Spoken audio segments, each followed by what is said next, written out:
20 वर्षों से विश्वसनीय शिव पैथोलॉजी लैब नजदीक राज हॉस्पिटल मंडी डबवाली। आपका कोई भी टेस्ट, चाहे कैंसर, थायराइड, एलर्जी, कोरोना या फिर पूरे शरीर की जांच, बस एक बार सेवा का मौका जरूर दें। याद रखें, शिव पैथोलॉजी लैब नजदीक राज हॉस्पिटल मंडी डबवाली।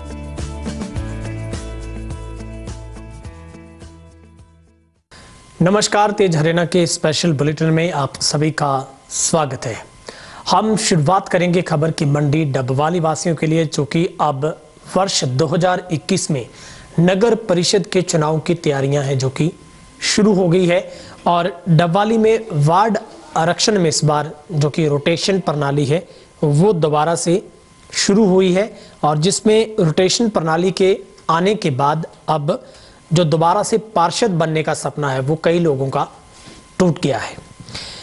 डबवाली नगर परिषद में वर्ष 2021 के लिए जो तैयारियां हैं वो शुरू हो गई हैं, और जहां पर शहरी स्थानीय निकाय जो यूएलबी है चंडीगढ़ की तरफ से ये वार्ड है वो आरक्षित किए गए हैं, जिसमें 5 सदस्यीय पार्षदों का भी एक बोर्ड था वो गठित किया गया था, जिसमें डबवाली से एसडीएम भी मौजूद रहे थे।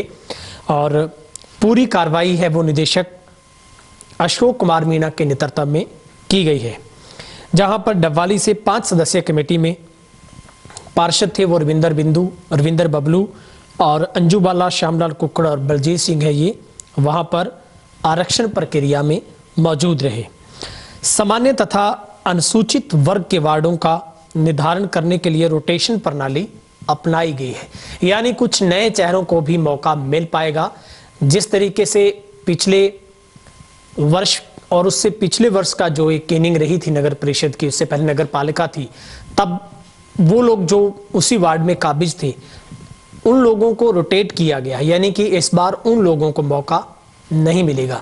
सबसे बड़ा झटका कांग्रेस के उन 3 पार्षदों को लगा है जिनको लेकर कांग्रेस हर बार ये दावा करती थी, क्योंकि वहां पर सीट कांग्रेस के पार्षदों की लगभग पक्की होती थी।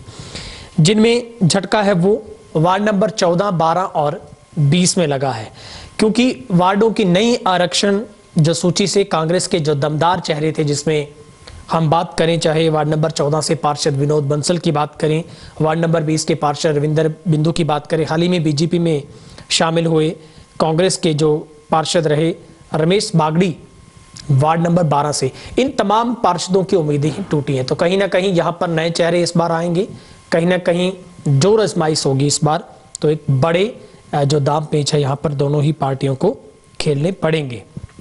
वर्ष 2011 की जनगणना के आधार पर हुई वार्डबंदी के मुताबिक वार्डों का आरक्षण है वो किया गया है। तो ये हम आपको बता रहे हैं कि किस तरीके से इनका जो चयन है वो किया गया है। पुरानी जनगणना के मुताबिक शहर की जो आबादी है वो करीब 53,000 के आसपास थी। जनगणना ये 2011 में हुई थी। अब नियमों के अनुसार 50 से 60,000 की आबादी वाले शहर में 21 वार्ड तय है, यानी कि 21 वार्डों में इस बार चुनाव होगा।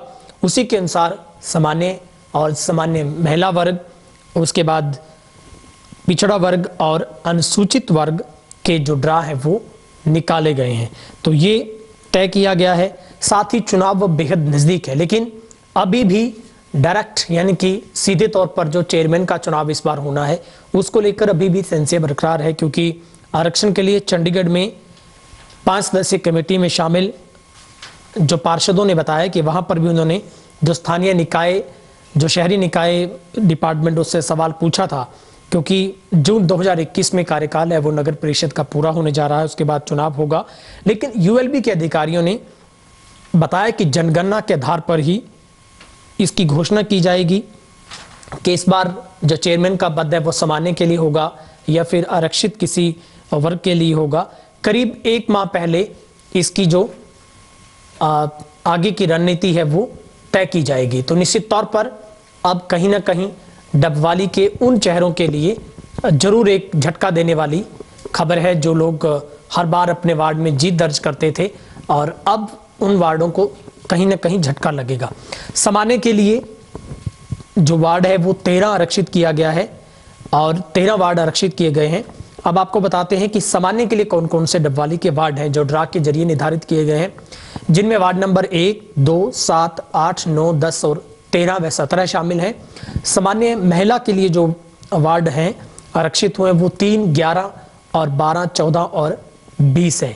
इसी तरह से पिछड़ा अनुसूचित वर्ग की अगर बात करें, पिछड़ा वर्ग की बात करें तो इसमें 16 और 21 वार्ड शामिल किया गया है। अनुसूचित वर्ग के लिए 5, 15, 18 और 19 वार्ड को रखा गया है।